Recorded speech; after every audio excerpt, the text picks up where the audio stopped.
အခုပြောပြပေးပါမယ့်အကြောင်းကတော့ data life cycle ပဲဖြစ်တယ် data life cycle မှာအဓိကအဖြစ်အဆင့်6ခုရှိရဲအဲ့ဒါတွေကတော့ data creating or collecting data processing data analyzing data publishing data archiving နဲ့နောက်ဆုံး data reusing ပဲဖြစ်တယ် data life cycle အကြောင်းသွားခင်မှာအရင်ဆုံး data ဆိုတာဘာလဲကိုနည်းနည်းရှင်းပြပေးပါမယ် data ဆိုတာတိုက်ရိုက်ပြန်လိုက်ရင်အကြောင်းအရာချက်လက်ပဲ raw facts တွေပဲဖြစ်တယ်ဥပမာကျမတို့ကြောင်းတက်မယ်ဆိုရင်ကျမတို့ရဲ့အချက်လက်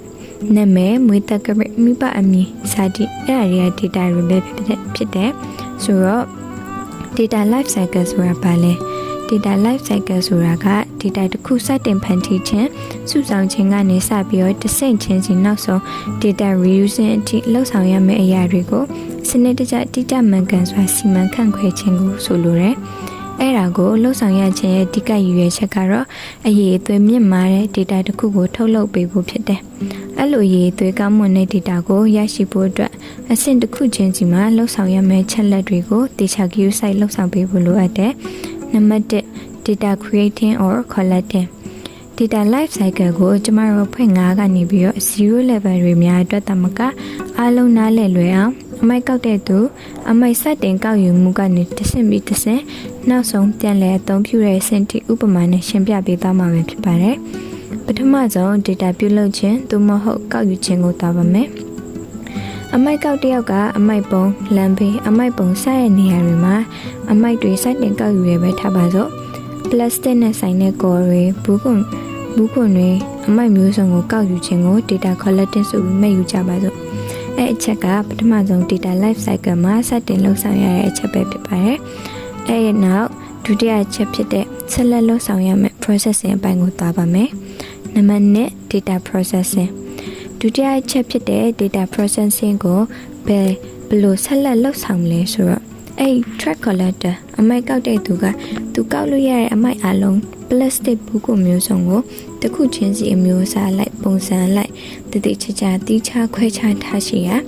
ဥပမာ Coca-Cola ဘူးခုကိုတသက်တခြား plastic ကော်တွေကိုတသက်စီခွဲပြီးသူရစုတာမျိုးဆိုလွယ်ဘူးခုထဲမှာရှိတဲ့ကြံနေတဲ့အညစ်အကြေးတွေကိုဖေရှားရှင်းလင်းတာတချို့ကျုံသွားတဲ့ plastic ကိုပြန်တက်အောင်ပြင်ဆင်တာအကောင်းဆုံးအသုံးပြုနိုင်မှုအတွက်တက်ရှင်းစင်ကြအောင်ပြင်ဆင်တာစတာတွေကိုလှုပ်ဆောင်မှုလိုအပ်တယ်အဲ့လိုလုပ်တာကို data processing လို့ဆိုလိုခြင်းဖြစ်တယ်နံပါတ်3 data analyzing တတိယတစ်ချက်ဖြစ်တဲ့ analyzing သို့မဟုတ်ခွဲခြမ်းစိတ်ဖြာစစ်စစ်ခြင်းအဲ့ဒါတွေကတော့ data processing လုပ်ပြီးသားအချက်တွေကိုသုံးသပ်ခြင်းဖြစ်တယ် data processing တော့ကခွဲခြားထားတဲ့အမျိုးအစားတွေထဲမှာအရေးအတွက်ဘယ်လောက်ပါလဲဆိုတာကိုရေးတွက်တာဥပမာ Coca-Cola ဘူးခွန်ရေးအတွက်ဘယ်လောက်ရလဲစစ်စစ်တာလမ်းဘေးအမိုက်ပုံစတဲ့နေရာတွေမှာဘယ်လိုအမိုက်အမျိုးအစားကအများဆုံးရှိလဲဘယ်လိုအများဆုံးတွေ့ရတတ်လဲနှွေမိုးဆောင်စတဲ့ဘယ်ရသည်မှာဘယ်လိုအမိုက်တွေများလဲနဲလဲစတဲ့သုံးသပ်ခြင်းမျိုးတို့ကိုဆိုလိုခြင်းဖြစ်တယ်ဒါကတော့နံပါတ်3ချက်ဖြစ်တဲ့ analyzing လှုပ်ဆောင်ခြင်းအဆင့်ပဲဖြစ်တယ်analyzing လှုပ်ဆောင်ပြီးပြီဆိုရင်နံပါတ်4တစ်ချက်ဖြစ်တဲ့ publishing အပိုင်းကိုလှုပ်ဆောင်ခြင်းပဲဖြစ်ပါတယ်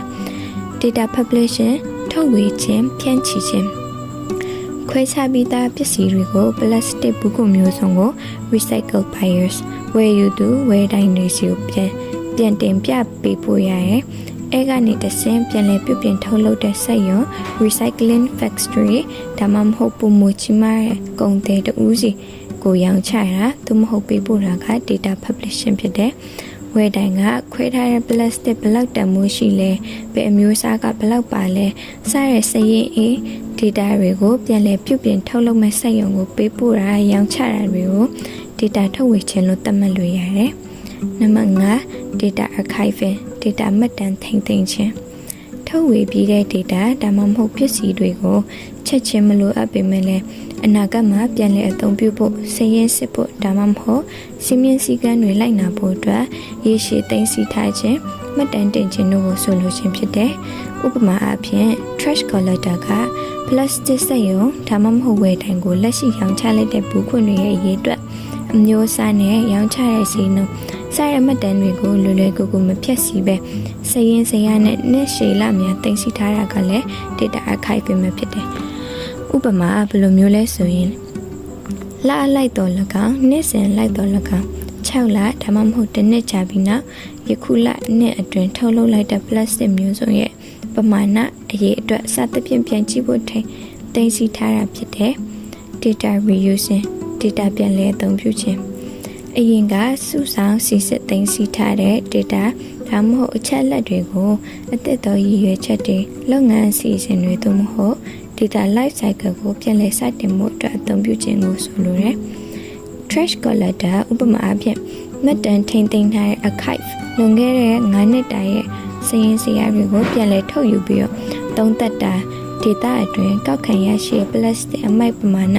ဘလောက်တိုးလာတယ်လဲသိရှိပြီးတော့နောက်နှစ်အတွက်စုဆောင်မှုအစီအစဉ်ဥပမာလူအင်အားထပ်တိုးခန့်ဖို့လိုသလားကားရည်အတွက်ထပ်တိုးဖို့လိုသလားအဲ့ဒါတွေကိုရေးဆွဲတာဒါက data creating သို့မဟုတ် collecting အဆင့်ကိုပိုမိုထိရောက်စေဖို့အတွက်ပြန်လည်စတင်ခြင်းဖြစ်တယ်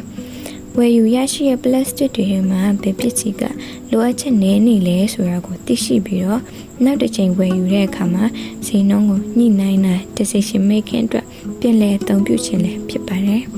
အခုပြောပြပေးသွားတဲ့ဟာတွေကတော့ data life cycle ရဲ့အထင်မှာပါဝင်တဲ့ step